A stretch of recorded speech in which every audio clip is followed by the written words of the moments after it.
We're testing the brains of Britain. Which fellow England star has Wayne Rooney been morphed with? A. Michael Owen, B. David Beckham, C. Frank Lampard, or D. Steven Gerrard? Find out your IQ on Test the Nation, next Saturday at 9:20 on BBC One.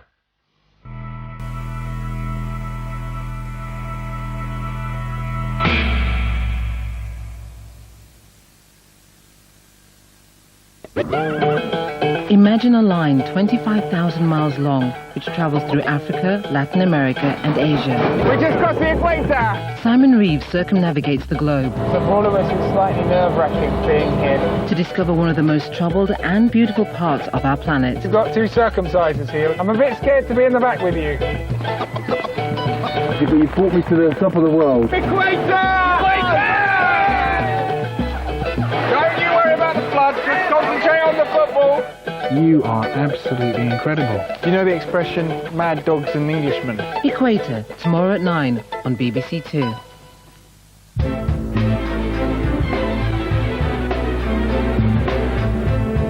All the goals from the Premiership. Match of the Day has the pick of the action in 20 minutes here on BBC One. That's after the news with Darren Jordan. A defiant Iran enters a new phase with its controversial nuclear program. Its president unveils a heavy water plant just days before a UN deadline. A 4-year-old boy suffers a fractured skull after being attacked with a brick in Hull. Frankie Dettori's home is burgled. Thieves make off with his trophies and his MBE. And the Saints go marching in. St Helens win the Challenge Cup at Twickenham.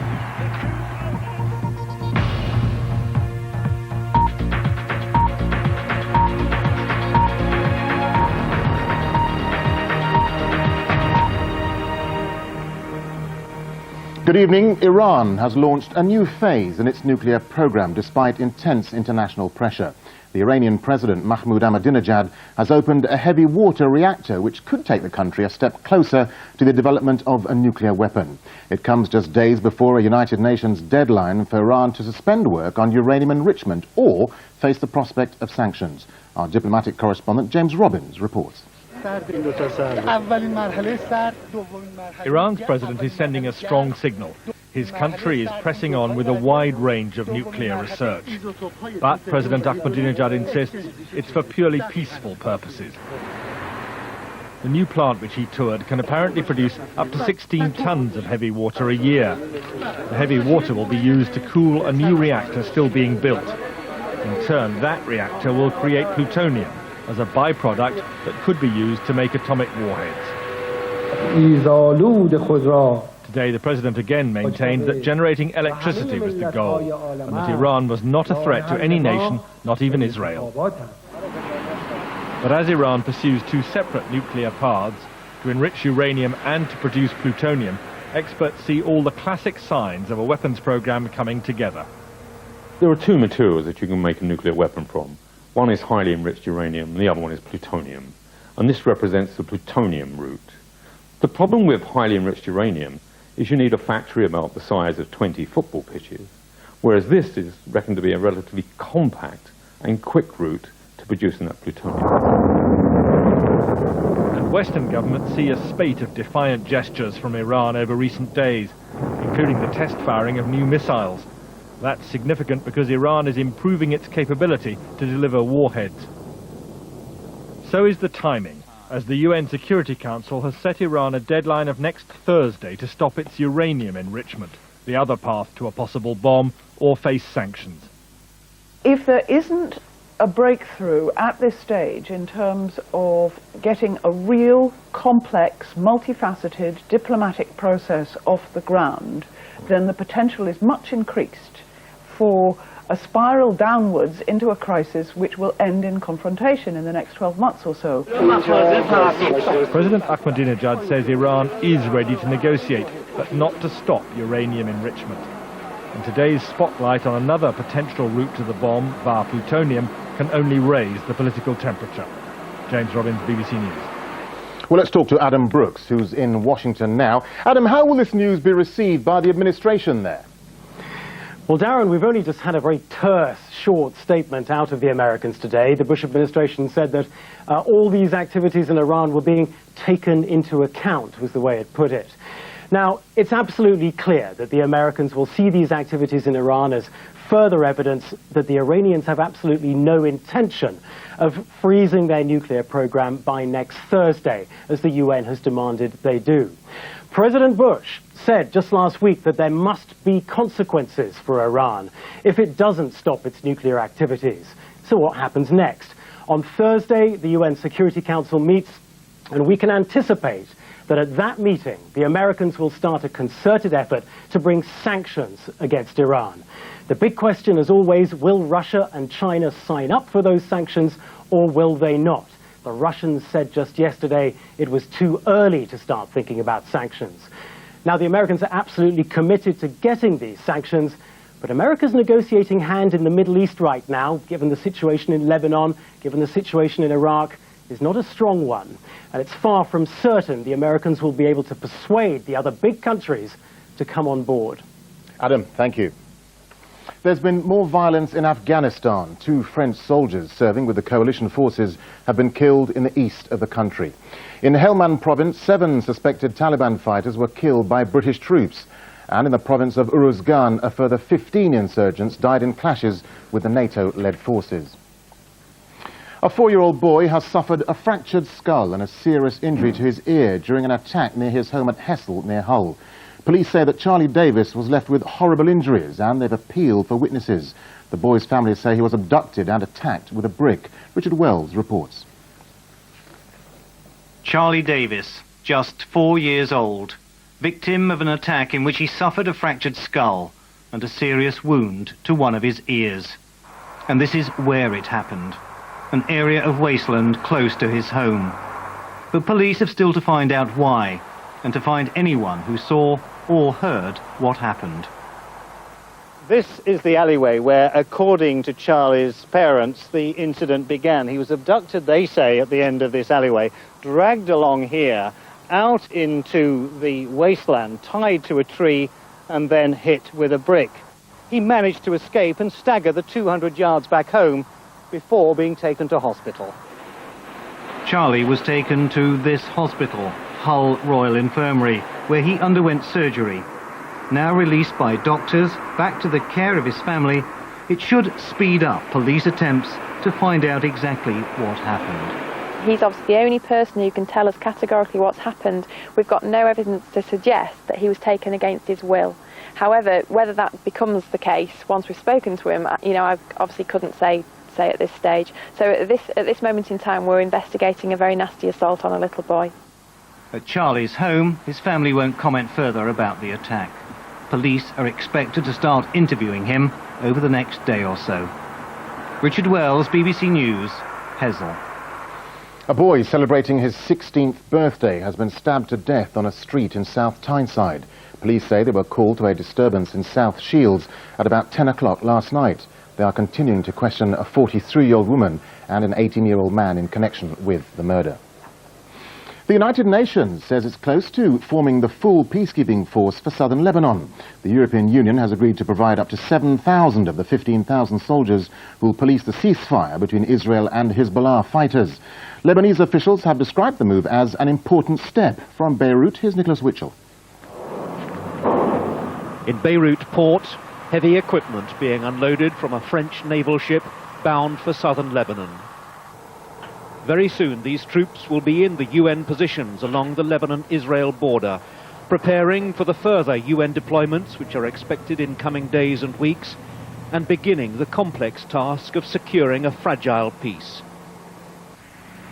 In the Lebanese capital, the news that France and other European countries had finally agreed on the deployments has been welcomed. Decision taken by sending about 7,000 to 8,000 European soldiers to join the UNIFIL is of great assistance and help to back the Lebanese army.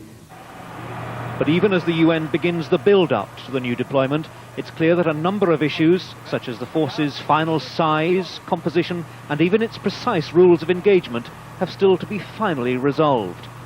The Israelis say they won't accept troops from any Muslim countries with which they don't have diplomatic relations. The French say the force doesn't need to be 15,000 strong as the UN wants. They say fewer than 10,000 will do. And the UN says that the one thing that the force won't even attempt to do is to disarm Hezbollah. Nicholas Witchell, BBC News, in Beirut. A deadline set by kidnappers holding 2 foreign journalists in Gaza has passed with no fresh news of the men. Olaf Wigg and Steve Santani work for the US television channel Fox News. The group holding them wants all Muslims released from American jails. Tonight, the Palestinian Prime Minister said he hoped the crisis would be resolved in the coming hours. Burglars have stolen trophies and medals from the Cambridgeshire home of the jockey Frankie Dettori. They include his most significant prizes from a glittering racing career and even his MBE. Tonight, the jockey told the BBC it had been a sad day, as Jane Bennett-Powell reports. Frankie Dettori was racing at Newmarket this afternoon. He told his agent life must go on and won the 145 on Tudor Prince. But he withdrew from evening races at Windsor later. He'd been riding yesterday evening and was out when burglars turned up at his house in Stetchworth, a few miles south of Newmarket. They'd made off with his Commendatore Award from the Italian government and gold cups and trophies from 20 years of riding winners. My wife's away with my children on holiday, and when I came home I was to my disbelief that my house has been broken into and took one of my probably most memorable possessions, completely ransacked the place, and it's been a sad day for me. Among the other treasures known to have gone are the honorary MBE the Italian-born rider received in 2000. The burglars would have had a wide choice of mementos and prizes to choose from.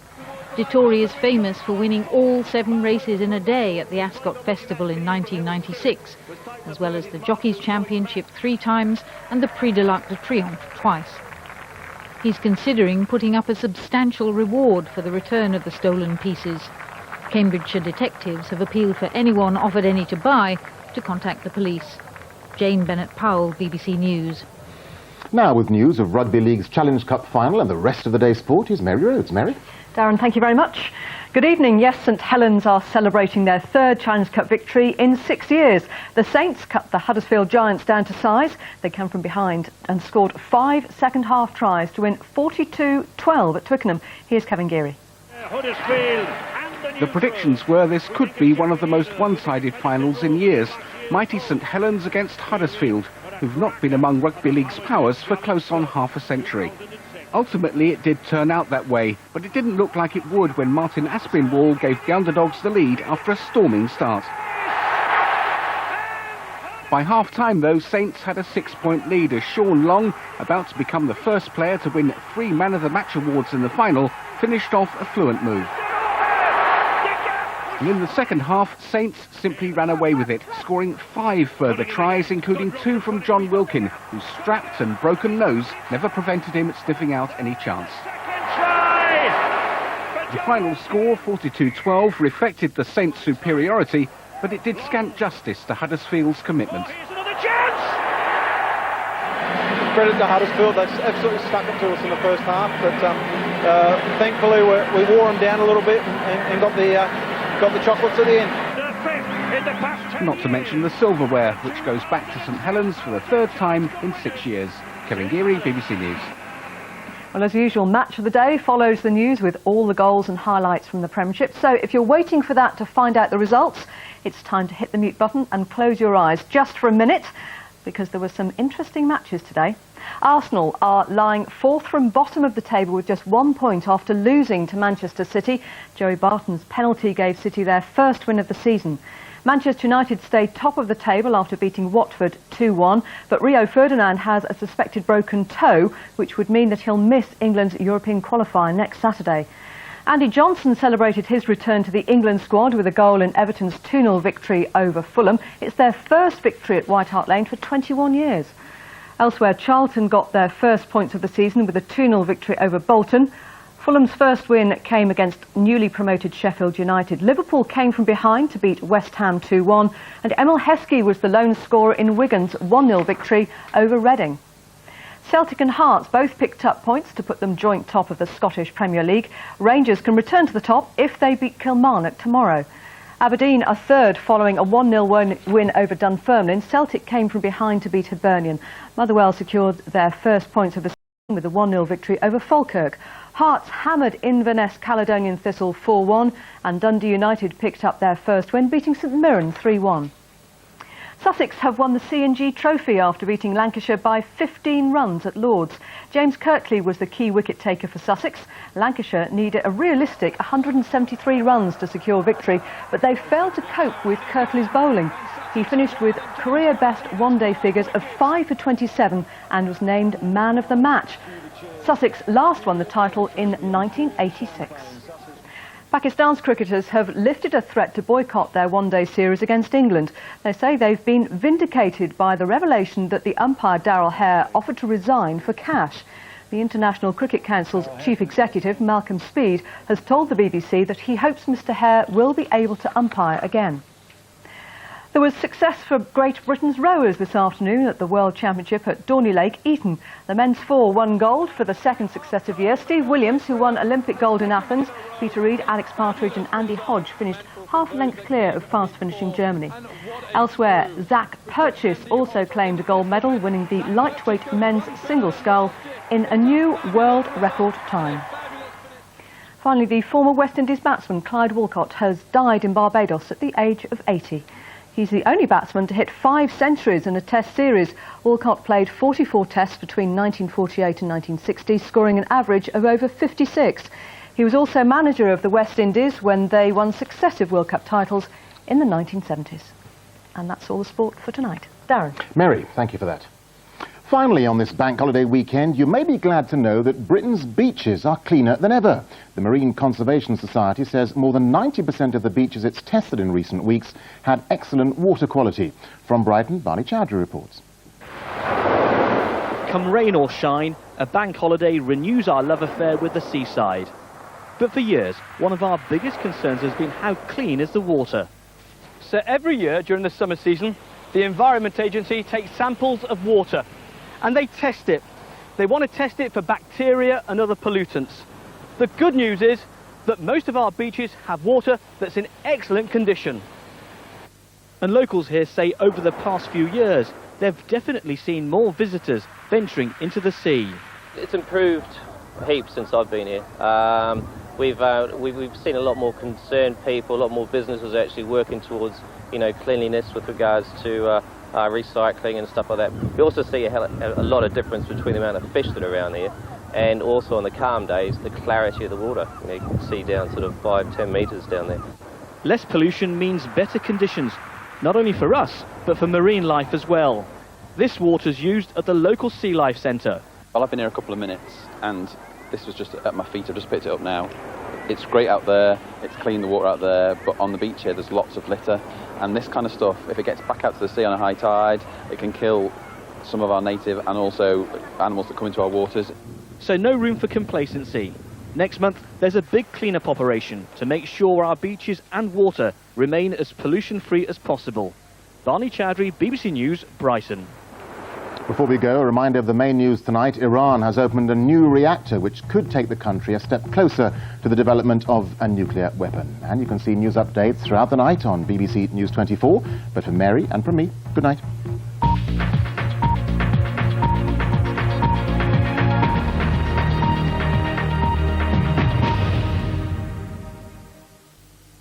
Hello there, good evening. It's not been the brightest or the warmest of starts to the weekend, but I am very hopeful that we'll do somewhat better tomorrow. There should definitely be more in the way of sunshine around across the UK, and thanks to that, temperatures should get a little bit of a helping hand as well. Doing our groundwork though, even in the next few hours, getting those clearer skies for tomorrow. Much of the cloud that we've seen across England and Wales through Saturday breaking up into Sunday morning. One notable exception though, the northwest of Scotland, still thick cloud here overnight tonight and a fair packet of showers working their way in, and head on into tomorrow morning and you'll see they become increasingly widespread across Scotland and they will be heavy at times, but also showers working their way into Northern Ireland and the northwest of England. So let's take a look at tomorrow afternoon in a little bit more detail. Certainly for Northern Ireland, it's looking like a wet affair. It'll be feeling like a pretty cool affair too. 19 degrees the high in Belfast, but in the wind and the rain feeling much fresher. Through the afternoon, hopefully some sunny spells developing across central and southern Scotland, but towards the north, still a fair number of showers and a keen breeze here as well. As we head into northern England, showers on the way to the west of the Pennines once again coming in on the breeze. To the east though, we should see some good sunny spells, and for East Anglia and the south east of England, a fair looking afternoon. Also for Wales and the southwest of England too. But for Wales, the clouds starting to thicken pretty eagerly through the evening, a sign of things to come. There's some heavy rain to push across much of England and Wales Sunday night into Monday, and it could still be loitering around first thing on Monday morning. But generally, I think for all parts of the UK, brightening as the day wears on, but still with a scattering of showers. All the action from today's Premiership Match of the Day here on BBC One next.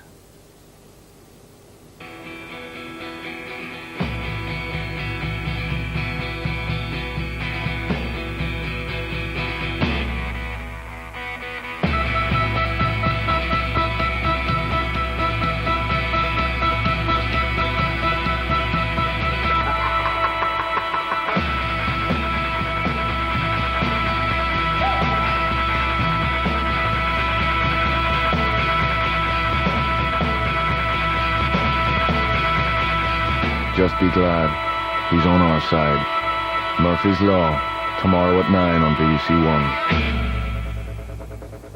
An update on tonight's National Lottery now on BBC One. In the main lotto draw, the winning numbers are 10, 17, 24, 31, 42 and 49. The bonus ball is 5. It looks like there are 2 lucky jackpot winning tickets, each winning just over £2.4 million. The dream numbers are 1, 7, 9, 0, 1, 6 and 5. Early indications show that there are over 122,000 winning tickets on the game tonight. The Thunderball numbers are 9, 15, 22, 32 and 33. The Thunderball itself was 4. Early indications show that there are no winners of the top prize.